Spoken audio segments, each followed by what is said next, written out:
बिस्मिल्लाहिर्रहमानिर्रहीम। अस्सलाम वालेकुम डियर स्टूडेंट। हमारे पास आज जो एक्सरसाइज 1.2 है उसका क्वेश्चन नंबर 1 जो है, क्वेश्चन नंबर जो 1 है उसको हम सॉल्व करेंगे।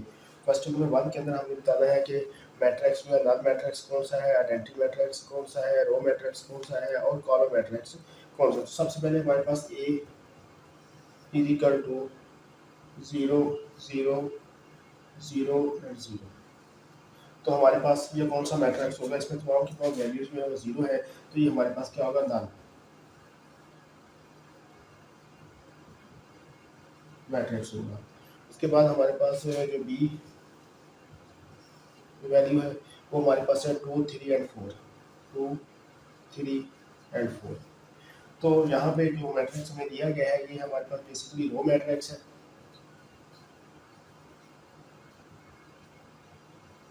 क्योंकि इसके अंदर एक ही रो है। ऐसा मैट्रिक्स जिसके अंदर एक ही रो होगी वो हमारे पास रो मैट्रिक्स कहलाएगा। जो हमारे पास सी पार्ट है, सी पार्ट है 4 0 एंड 0। अब ये मैट्रिक्स जो हमारे पास है ये कॉलम मैट्रिक्स है, क्योंकि इसके अंदर एक ही कॉलम है। तो ऐसा हमारे पास जो डी वाली वैल्यू है, डी हमारे पास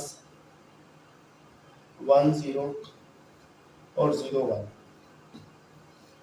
अगर ऐसी कंडीशन आ जाए जिसमें 1 0 और 0 1 हो, यानी कि वैल्यू जो है 1 हो और बाकी सारी की सारी वैल्यू 0 हो, तो हमारे पास ये जो मैट्रिक्स होता है ये हमारे पास आइडेंटिटी मैट्रिक्स कहलाता है। हमारे पास ये कौन सा मैट्रिक्स होगा, ये हमारे पास आइडेंटिटी मैट्रिक्स होगा। ये मैट्रिक्स के अंदर सिर्फ एक एलिमेंट है, तो 0 जो मैट्रिक्स है इसके अंदर जो वैल्यू है वो 0 है, इसको हम क्या कहते हैं, null matrix.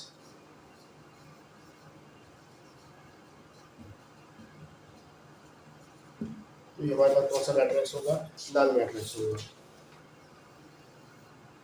F is equal to 5 6 and 7। तो ये हमारे पास मैट्रिक्स जो है वो कॉलम मैट्रिक्स है,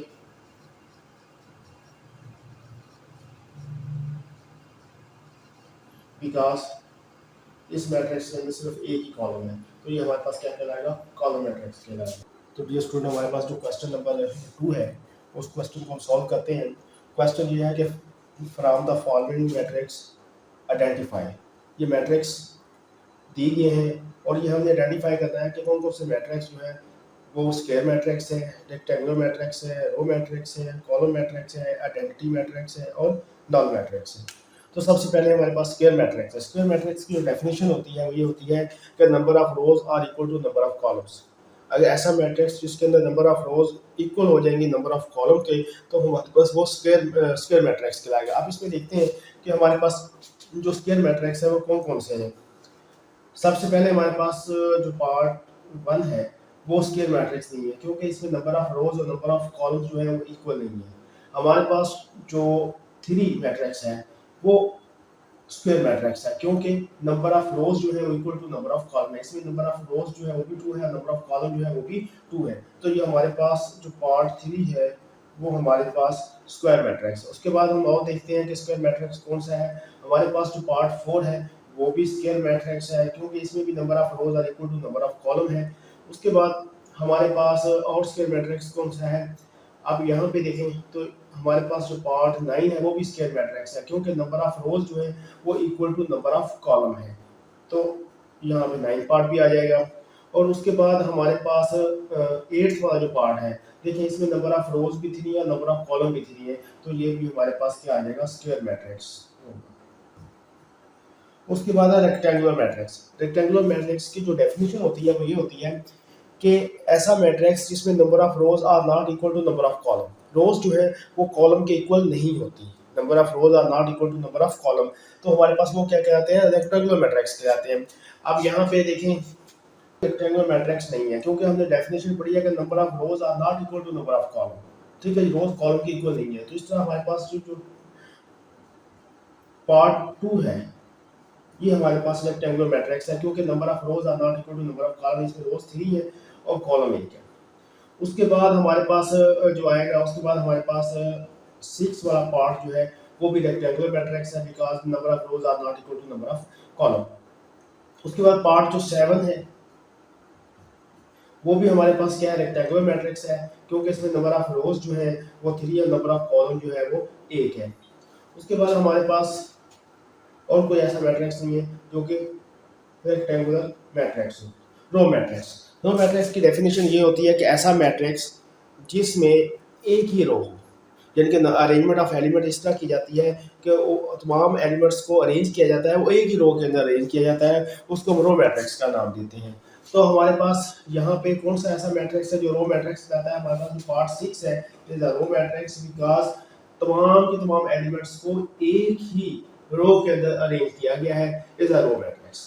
ठीक है जी। उसके बाद हमारे पास है कॉलम मैट्रिक्स। कॉलम मैट्रिक्स की डेफिनेशन ये होती है कि ऐसा मैट्रिक्स जिसके अंदर एलिमेंट को इस तरह से अरेंज किया जाए कि तमाम के तमाम एलिमेंट्स को एक ही कॉलम के अंदर अरेंज किया जाए, उसको हम कॉलम मैट्रिक्स का नाम देते हैं। तो हमारे पास जो पार्ट 7 है is a column matrix because तमाम के तमाम एलिमेंट्स को एक ही कॉलम के अंदर अरेंज किया गया है, इज अ कॉलम मैट्रिक्स।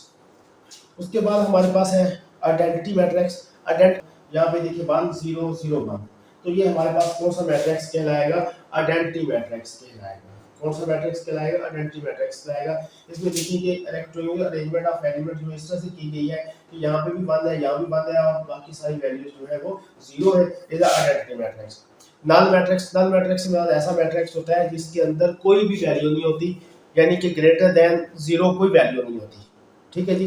या उसके अंदर वो खाली होता है, नल होता है, उसके अंदर कोई वैल्यू नहीं होती, उसको हम नल मैट्रिक्स का नाम देते हैं। फॉर एग्जांपल हमारे पास अगर पार्ट 9 को देखें तो ये नल मैट्रिक्स है, क्योंकि इसके अंदर जो एलिमेंट है वो सारे के सारे 0 हैं, तो इसलिए हम इसको क्या कहते हैं, ये नल मैट्रिक्स कहलाता है। स्टूडेंट क्वेश्चन नंबर 3 है एक्सरसाइज 1.2 का। From the following matrix identify diagonal, scalar and unit identity matrix. तो हमने बताना है कि इसके अंदर स्केलर मैट्रिक्स कौन सा है, आइडेंटिटी मैट्रिक्स कौन सा है, डायगोनल मैट्रिक्स कौन सा है और यूनिट मैट्रिक्स कौन सा है। तो सबसे पहले हमारे पास जो मैट्रिक्स ए है वो हमारे पास स्केलर मैट्रिक्स है।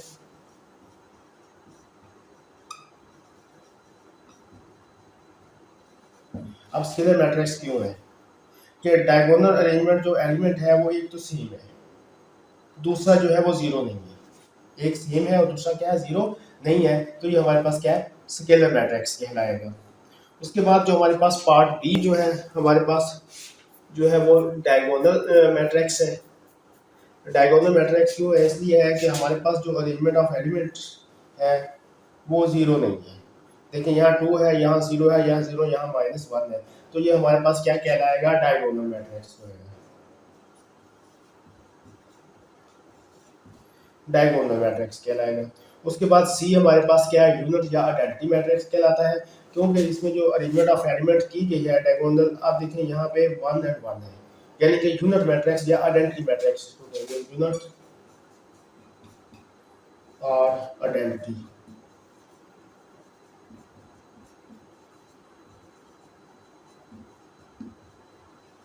यूनिट या आइडेंटिटी मैट्रिक्स का नाम देंगे। उसके बाद हमारे पास जो पार्ट डी है, पार्ट डी हमारे पास क्या कहलाता है, डायगोनल मैट्रिक्स कहलाता है, क्योंकि इसमें भी जो एक एंटिटी है हमारे पास वो क्या कहलाएगा, डायगोनल मैट्रिक्स कहलाएगा, क्योंकि इसके अंदर जो एक एंटिटी है वो 0 नहीं है, तो इसलिए हम इसको क्या कहते हैं, डायगोनल मैट्रिक्स कहते हैं। उसके बाद हमारे पास जो पार्ट ई है, पार्ट ई के अंदर भी जो हमारे पास जो वैल्यू आ रही है, इन दोनों को अगर 5 में से 3 सब्ट्रैक्ट करें, यहाँ भी 2 आ जाएगा, यहाँ भी 2 आ जाएगा, तो यहाँ पे डायगोनल अरेंजमेंट ऑफ एलिमेंट्स जो होती है वो सेम हो जाएगी। जब diagonal arrangement of elements same हो जाएगी, यानी कि सेम वैल्यू होगी, तो हमारे पास क्या कहलाएगा, स्केलर मैट्रिक्स कहलाएगा।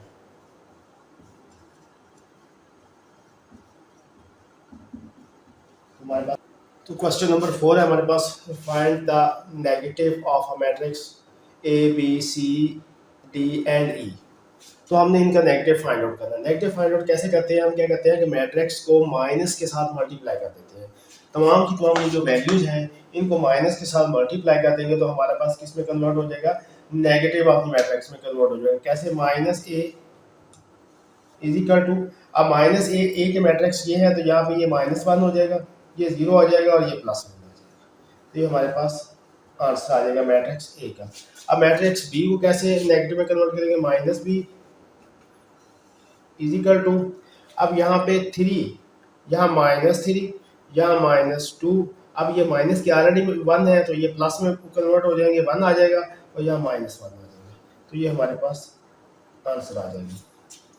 उसके बाद हमारे पास जो पार्ट सी है, पार्ट सी को हम कैसे सॉल्व करेंगे? -c, अब यहाँ पे -2, -3, -6 और -2, यानी कि हमने क्या किया है, मैट्रिक्स को जो एलिमेंट मौजूद हैं उनको हमने माइनस के साथ मल्टीप्लाई कर दिया है।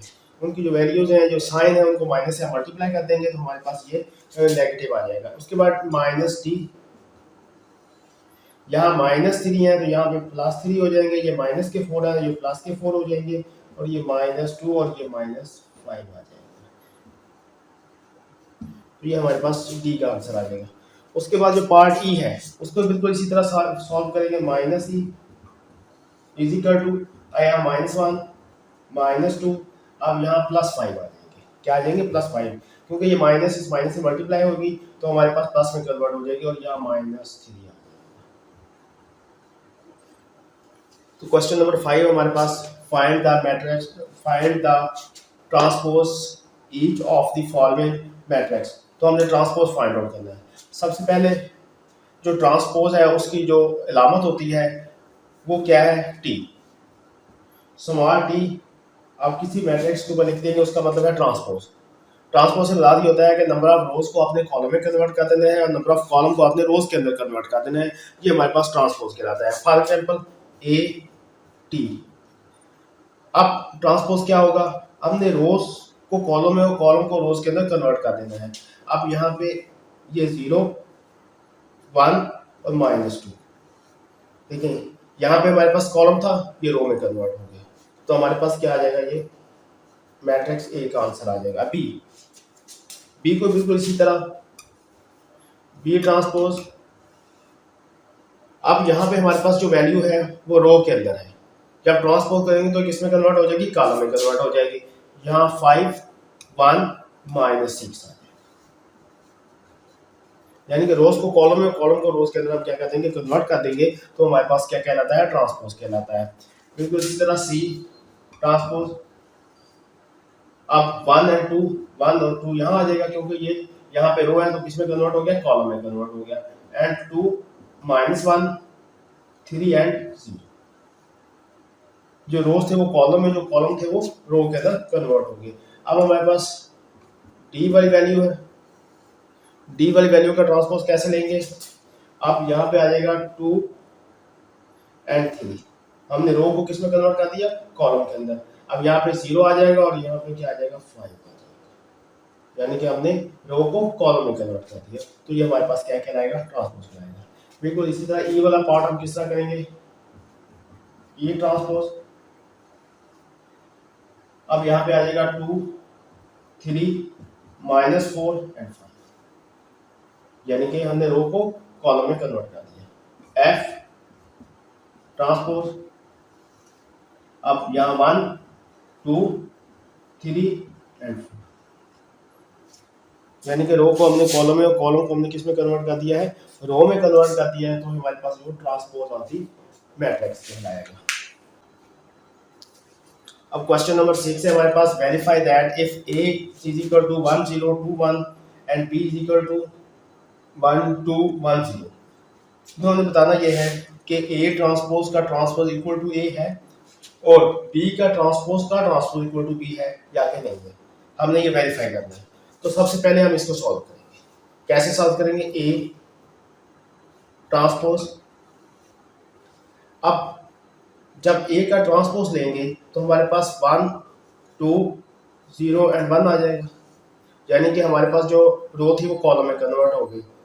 उसके बाद हमारे पास a का ट्रांसपोज तो हमारे पास आ गया। अब इसका हम दोबारा फिर ट्रांसपोज लेंगे। जब इसका दोबारा ट्रांसपोज लेंगे तो यहाँ पे 1 0 2 एंड 1 आ जाएगा। अब ये वाली वैल्यू क्या इस वैल्यू के इक्वल है? जी, तो ये वाली वैल्यू इस वैल्यू के इक्वल है, तो हम ये कह सकते हैं कि a ट्रांसपोज का ट्रांसपोज इज इक्वल टू है a के। तो ये हमारे पास आंसर आ जाएगा। इस तरह हम बी पार्ट सॉल्व करेंगे। सबसे पहले हम बी का ट्रांसपोज लेंगे। कैसे 1 1 2 एंड 0, तो ये हमारे पास ट्रांसपोज आ गया किसका, p का। अब हम p के ट्रांसपोज का ट्रांसपोज दोबारा लेते हैं, यहाँ पे आ जाएगा 1 2 1 0। अब यहाँ से देखें तो ये वाली वैल्यू इस वैल्यू के इक्वल है, तो हम कहेंगे कि b ट्रांसपोज का ट्रांसपोज इज इक्वल टू है b।